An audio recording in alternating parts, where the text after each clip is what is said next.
তরুণদের হাত ধরেই জুলাইয়ের মতো বড় আন্দোলনগুলো সফল হয়েছে।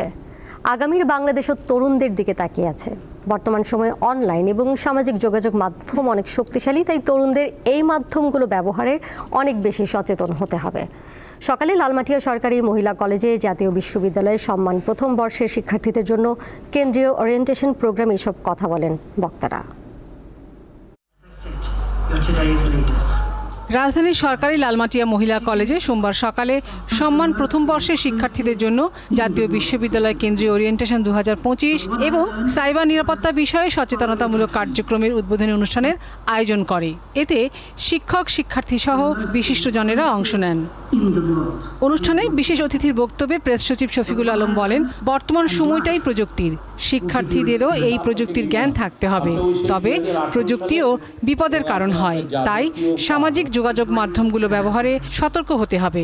মিডিয়াতে যে লাইভটা লিড করেন এই বিষয়ে আপনার ওয়াকিবহাল হতে হবে। আমি কি পোস্ট করছি, কি ছবি দিচ্ছি, কি কমেন্ট করছি, কোথায় আমি ফান করছি, প্রত্যেকটা জিনিস পরবর্তীতে এসে আপনার বিপদের কারণ হতে পারে। জাতীয় বিশ্ববিদ্যালয়কে ঢেলে সাজাতে গভর্নিং বডির পরিবর্তন, সিলেবাস, পরীক্ষা পদ্ধতি, নকল প্রতিরোধের জিরো টলারেন্স এবং 50,000 নারীর ফ্রিল্যান্সার তৈরি করা সহ বিভিন্ন পদক্ষেপ নেওয়া হয়েছে বলে জানান বিশ্ববিদ্যালয়ের উপাচার্য।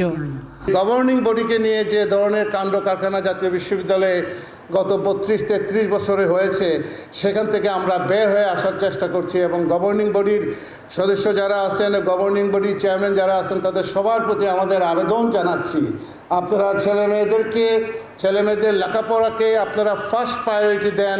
প্রধান অতিথির বক্তব্যে ইউজিসি চেয়ারম্যান বলেন, তরুণদের হাতেই আগামীর ভবিষ্যৎ, তাই তরুণদের দক্ষ হয়ে গড়ে উঠতে হবে। তোমরা যে কত প্রতিভাবান, এটা তো কিছুদিন আগে দেখলাম এই 2024-এর জুলাই আগস্টে এত প্রাণ গেল, এত ছাত্রছাত্রী আহত হলো। What a courageous role you played. We are grateful to you, grateful forever.